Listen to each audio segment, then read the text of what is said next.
Si les gens ont élu une aide-soignante à l'Assemblée nationale, c'est pour que le quotidien du peuple puisse être crié dans cet hémicycle.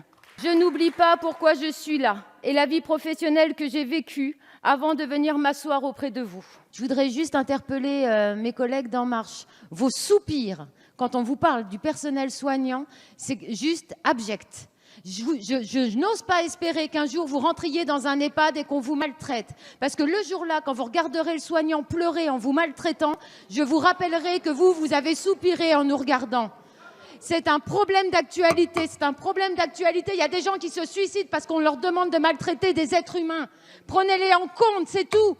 Madame la ministre, une fois encore, une fois de plus, une fois de trop, je vous interroge sur notre système de santé.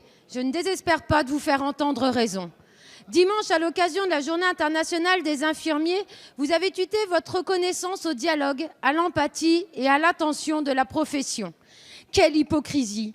Peut-être n'êtes-vous pas au courant que par manque d'écoute de votre part, 4 syndicats infirmiers ont lancé une plateforme pour recueillir les souffrances des soignants.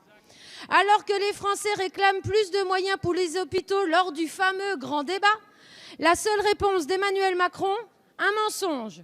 Nous ne fermerons plus d'hôpitaux. Franchement, pensez-vous les Français assez idiots pour tomber dans le panneau? Car comme pour les écoles, tout le monde a bien compris votre intelligence et votre subtilité. On ne ferme pas d'école, mais on ferme des classes. On ne ferme pas d'hôpital, mais on ferme des lits. L'hôpital public agonise de ces fermetures, ça suffit. La semaine dernière, une jeune interne a mis fin à ses jours, agrandissant la liste des suicides chez les soignants. Madame la ministre, je vous le dis sans détour, la santé des Français mérite mieux qu'être une ligne comptable sur un document de technocrate. Dans ces conditions, alors que les soignants sont au bord du gouffre, quelle réponse à leurs revendications allez-vous apporter?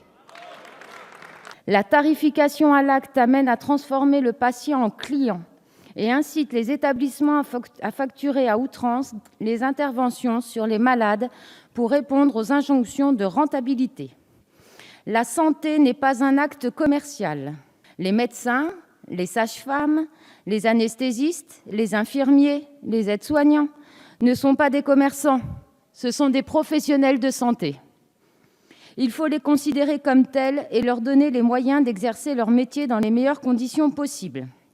Nous vous proposons d'ouvrir un vaste plan de réflexion sur la santé publique en vue de respecter une des valeurs fondamentales de notre République, l'égalité.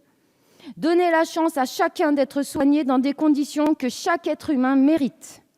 Libérer de la pression constante les travailleurs, mettez fin à la pénurie de moyens matériels et humains que connaissent nos structures de santé, qu'elles soient publiques ou privées. Les mesures prises ces dernières décennies portent des conséquences graves, comme la baisse de l'espérance de vie en bonne santé des plus démunis. J'ose croire que vous entendrez que cette situation ne peut pas être réglée par davantage de libéralisation et de déréglementation.